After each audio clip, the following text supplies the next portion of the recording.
tere hommikust siis, kes mind ei tunne, siis minu nimi on Mikme.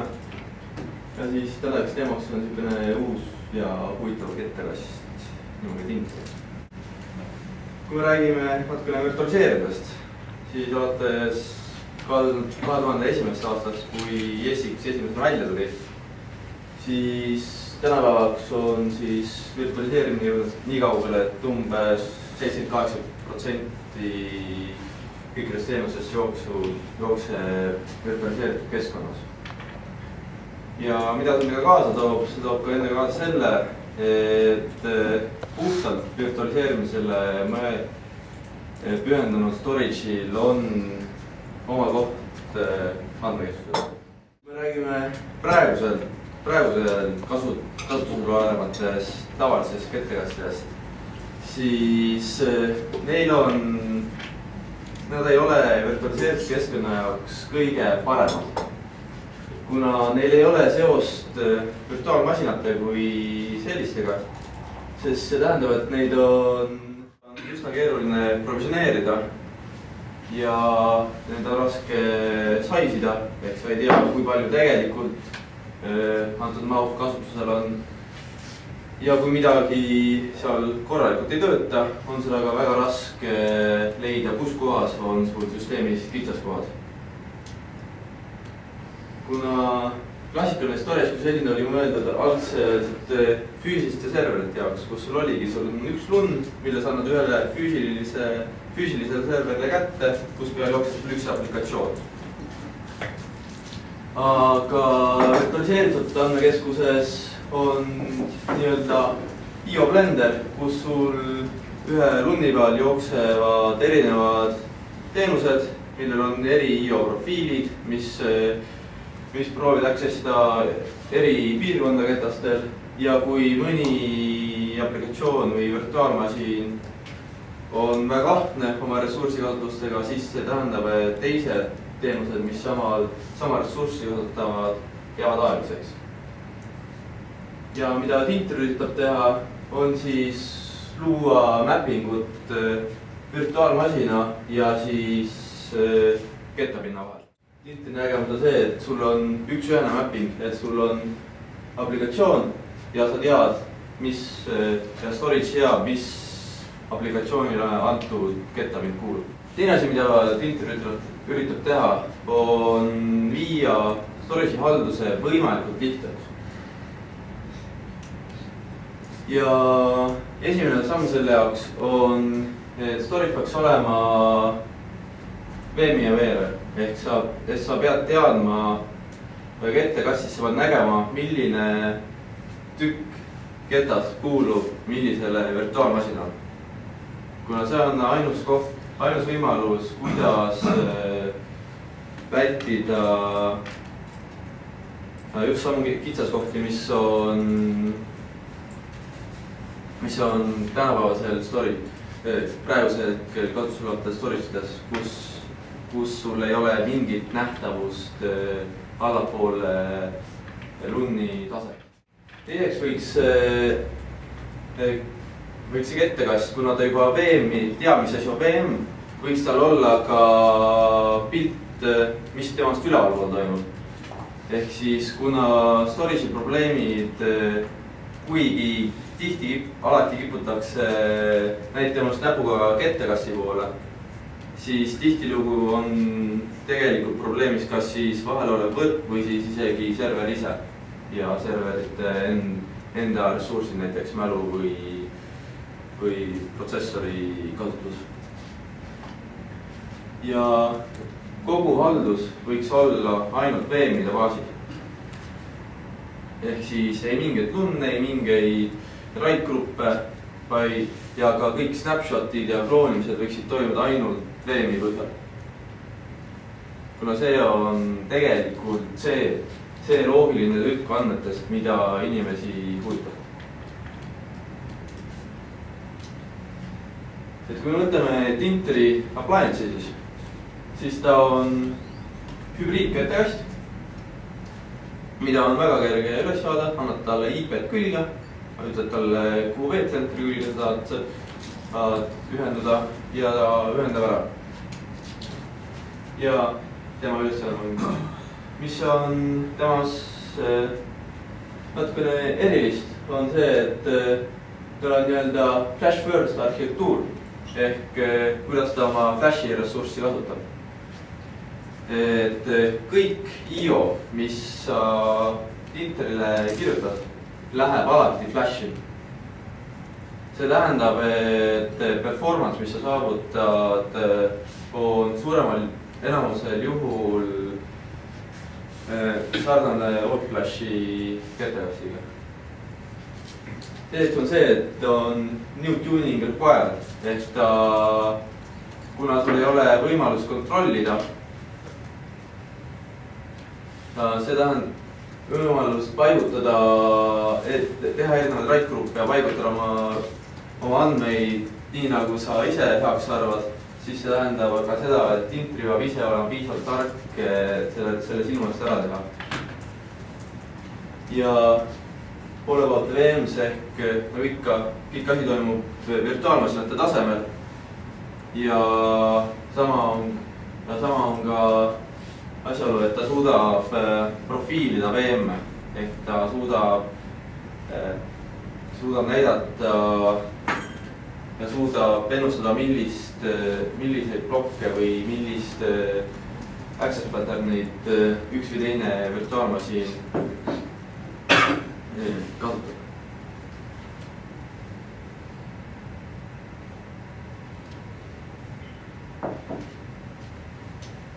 Kui me vaatame natukene Interi codisse, siis kogu getter-int Interi poolt antakse hypervisoritele, olgu see siis VMware, Red Hat Enterprise või siis Hyper-V, antakse kätte üle failiprotokollide. Ehk siis Hypervisoril on ta tavaline faili share. Ja kogu liiklus, mis siis Interisse jõuab, siis tõlgendatakse protokoll manageri poolt Interi failisüsteemile sobivaks. Ja siis on Interi enda poolt ehitatud failisüsteem. Et nüüd on muidugi küsimus, et kui me anname siis kogu loogilise pinna hypervisorile kätte, et kuidas me väldime siis sama seisu, mis on sul ühe lunni kätte andmisega. Et okei, et sul kettekast küll näeb, et sul on erinevad virtuaalmasinad, aga kuidas ta tagab selle, et üks aplikatsioon ei hõlmaks kogu ressurssi oma kätte. Siis selleks on Interis olemas Resource Performance Manager, mis siis profiilib virtuaalmasinate IO-d ja siis on Interi jaoks iga VM-i jaoks on eraldi queue. Ehk siis kõikidel virtuaalmasinatel on võrdne access süsteemi ressurssidele. Kas on olenemata sellest, kui palju ketted on virtuaalmasinatele on? See on per VM queue? Per VM. Mitte per ketas, per virtuaalmasinatele. Nii palju kui kirjas on per VM. Et kui me räägime siis natukene IO protsessi hellidest, siis kui IO sisse tuleb, siis ta kõigepealt läheb Interisse non-volatile RAM-i, mida on siis mõlemas kontrolleris ja mis siis duplitseeritakse. Ja kui ta sinna jõuab, siis juba saab kettekast anda oma vastuse tagasi, et su kirjutus on lõppenud. Edasi siis vastavalt QoS-i prioriteetidele, siis tehakse inline'is tailjuppe compression, mis see on, noolis on. Ja siis kirjutatakse andmed Flashi. Et Interi, kuidas oma andmeid hoiab ta nii-öelda kolmes seisus. Et esimese seisuna on ta nii-öelda dirty, kus ta siis andmed asuvad kas siis NVRAM-is või siis Flashi peal. Teises staadiumis on ta nii-öelda clean, kus ta hoiab andmeid Flashis ja pöördavatel ketastel. Ehk siis duplitseeritud ja viimasena on nii-öelda frozen state, kus ta hoiab oma andmeid ainult pöördatel ketastel, ehk siis kus võiksid olla mitteaktiivsed andmed. Et kuidas see liikumine toimub just või pigem flashist andmete kustutamine toimub, see toimub least frequently used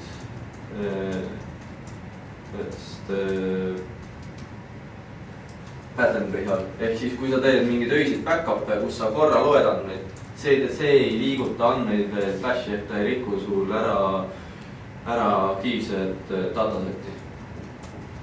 Kas ta liigutab per ketas või per blokk? Ei, per blokk. Et kui me räägime ploki suurusest, siis sinna ma kohe ka jõuan. Et kui me vaatame, kuidas need plokid täpsemalt ketasel paiknevad, siis kõik kettad Interis on RAID 6 konfiguratsioonis ja siis ketastest iseenesest on pöördakettad on nearline sassid ja flash kettad on MLC kettad. Et ei ole EMLC, vaid on tavaliselt MLC. Et siis on muidugi küsimus, et kuidas tagatakse seda, et see MLC ketas sul läbi pole. Sest et kui kogu liiklus läheb flash'i, siis see tähendab, et neil on IO koormus on küllaltki suur. Et selle jaoks on Tinteril kaks koostööimat lahendus.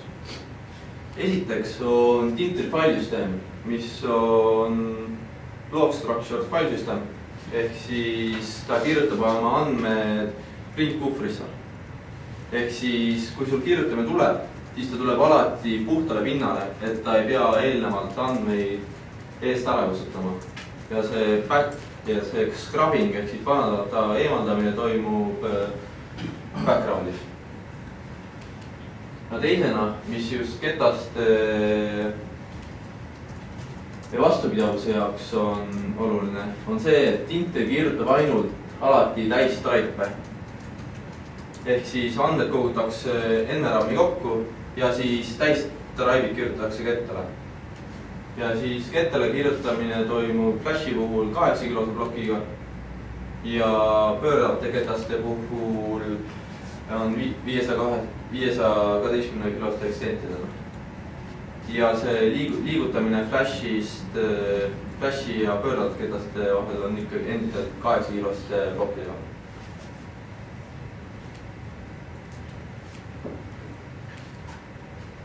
Et kui me räägime siis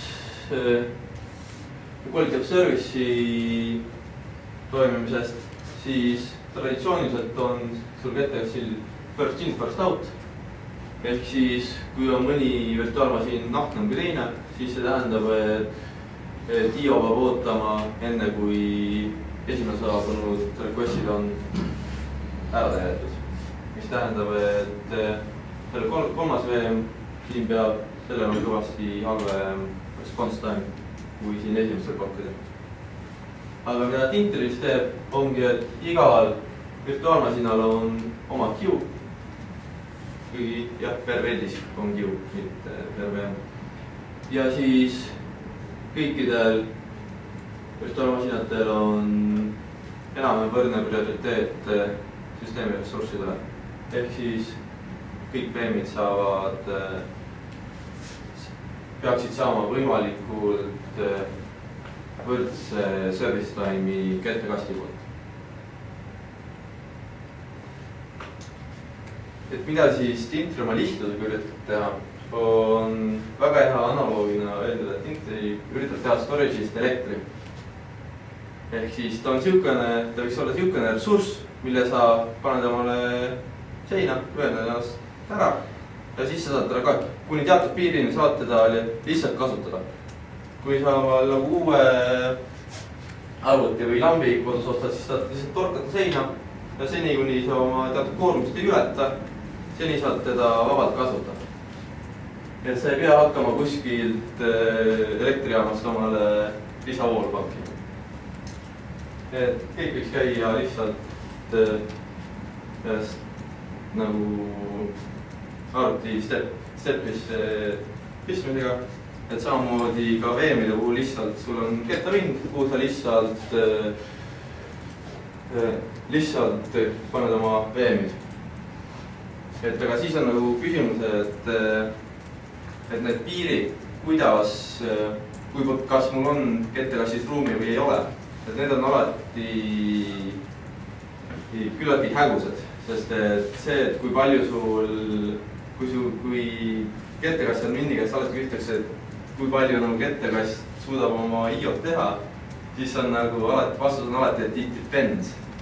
Et see ei ole, see alati kõik sõltub milleski. Enamasti masinatest, teatud koormustest. Et kuidas Tintri on selle lahendanud? On Tintri, kuna ta näeb iga VM-i kohta tema IO profiili, siis ta agregeerib antud kasutuse ning oma flashi ressursside kasutuse ja oma protsessorite kasutuse ning NRAM-i kasutuse ja teeb sellest ühe lihtsa performance baari. Ehk sul on ülevaade, kas ma jah-ei vastusega ülevaade, et kas ma saan veel oma virtuaalmasinaid sinna kettekasti panna. Et see performance bar, see liigub dünaamiliselt vastavalt VM-ide koormusele, aga ta liigub üldiselt suhteliselt nagu tagasihoidlikult või et kui ma näiteks panen mingisuguse pikemalt paariks tunniks mingi load'i käima, siis ta nagu enne õhtut mul nagu alla ei vaju, et see on tegelikult vastavalt 7 päeva statistikale.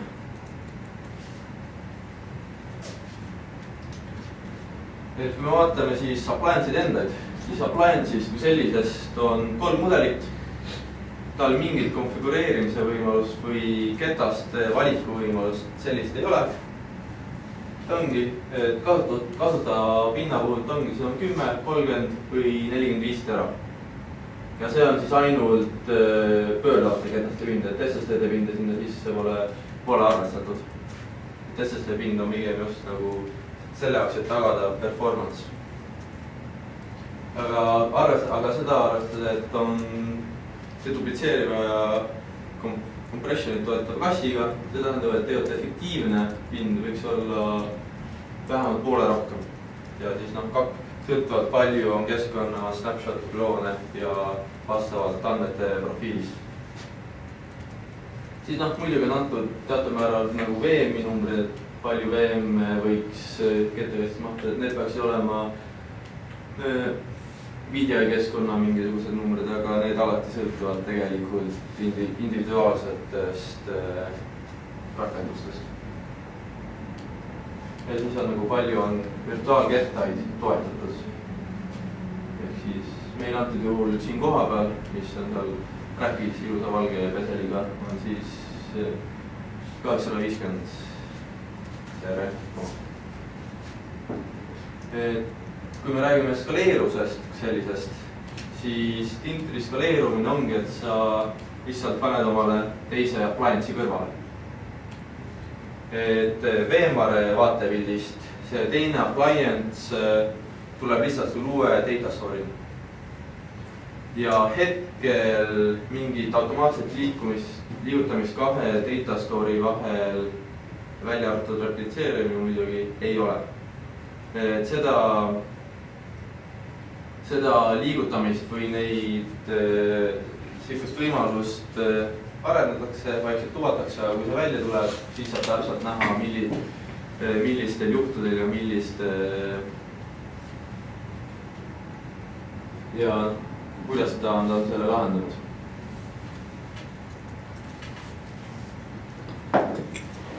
Aga kuna Tintri endiselt lubab, et ta on nagu väga lihtne hallata ennast, siis see tähendab, et ei ole ilus nagu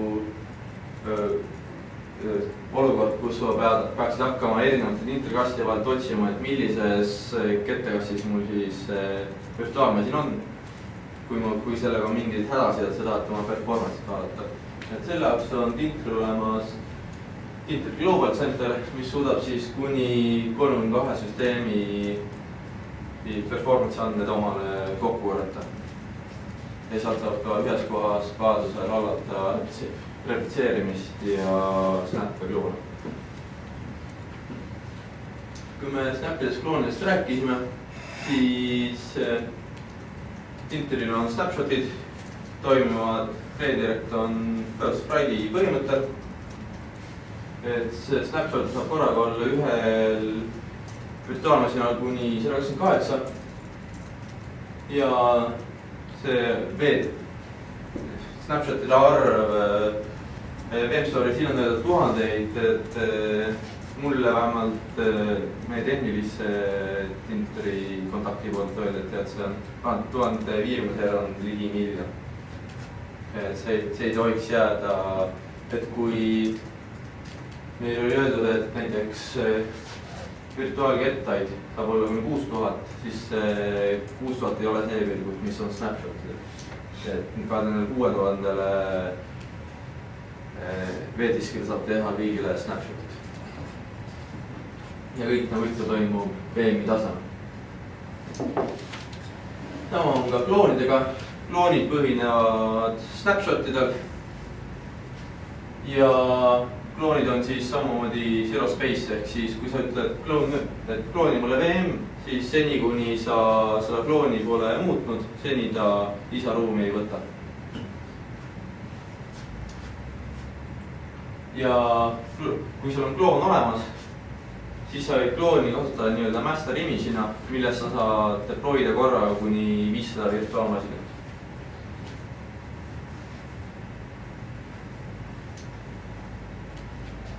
Samas on olemas ka asünkroonne replitseerimine, mis siis toimub snapshotide baasil. Ehk snapshot on võimalik schedule dada, et öelda, et tee mulle snapshot iga tunni aja tagant. Ja siis saad teda vajadusel ka antud snapshot lasta teisse kasti ümber tõsta. Et replitseerimise topoloogiast räägites, siis on any-to-any, ehk sa lihtsalt võtad kaks kasti, teed nende omavahel replitseerimissuhte ja siis saad juba vabalt valitud suunas replitseerimist alustada ja ühel kastil võib olla palju võib olla osapool mitme erineva appliance'i replitseerimisel. Ehk sul võib olla mingisugune keskne repository, kuhu sa saad näiteks oma snapshot'e kokku viia. Siin on väikene kokkuvõte Tenea-gruppidest uuringust. Ja siin alguses on küll niisugused ilusad performance numbrid, et 6 korda ilusam ja 6 korda parem, et seda räägivad kõik. Et see jääb tegelikult igaühe enda otsustada, kui palju ta parem tavalisest storage'ist on. Aga mis on tegelikult oluline on see, et igapäevane haldus ja ülespanek on just antud tüüpi kasti palju lihtsam ja mugavam, kui on klassikalisel storage'il. Et sul ei ole mingisugust maskimist, write-up'ide tegemist, ruunide tegemist, tsoonimist, vaid sul on juba kohe alguses üles panduna antud VMware-le kätte kettapind ja sa lihtsalt kasutad teda kui commodity't. Ehk seni, kuni pole probleeme, sa ei või isegi selle peale mõtlema. Ja selline probleemide vältimine ongi sulle antud üks ilus performance'i meetrit. Ehk vaatad, et see on sul 50%-ga, et ma saan enam sama palju masinai veel omale juurde panna.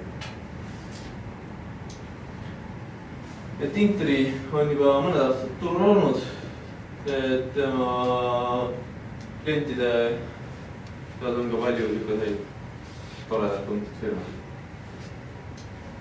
Et kasutusjuhud, Tinteri on siis konkreetselt virtualiseeritud keskkondade mõeldud kettekast.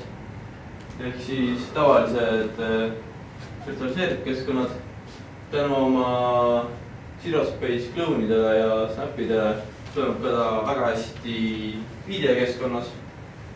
aga kuna tal on VM-i põhine quality of service, siis ta saab ka joostada eri tüüpi workload'e samas kastis ilma, et sa peaksid kartma, et nad hakkaksid üksteist segama. Mis tähendab ka seda, et ta on võimalik tänu kloonidele joostada ka tested devi samas kastis, ilma et see segaks performance'i aplikatsioone või production aplikatsioone. See on ja sama käib ka siis enterprise application'ite kohta, kuna kogu IO tuleb Flashist, et sa võid eriti olulistele VM-idele öelda, et tema ainult hoiaga ainult Flashis, siis sobib ta ka hästi tipptaseme aplikatsioonidele. Et üks kitsaskoht selle juures muidugi on, kuna ta on endiselt NFS-i SMB ehk siis faili IP-l põhinev storage, siis tema failover aeg controllerite failoveri puhul on kuskil 15 sekundit. Et seda lihtsalt aplikatsiooni puhul arvestada. Ja lisaks on tal olemas ka REST-API ja ka toetab PowerShelli skripte, ehk on võimalik teostada temaga automatiseerimist, mida ka meil Kaido Kivi päraspoole näitab. Ehk siis lühidalt on VMstore niisugune lihtne appliance, mille eesmärk ongi, et sa paned oma keskkonda püsti ja siis peale seda ei peaks oma storage'i pärast muretsema.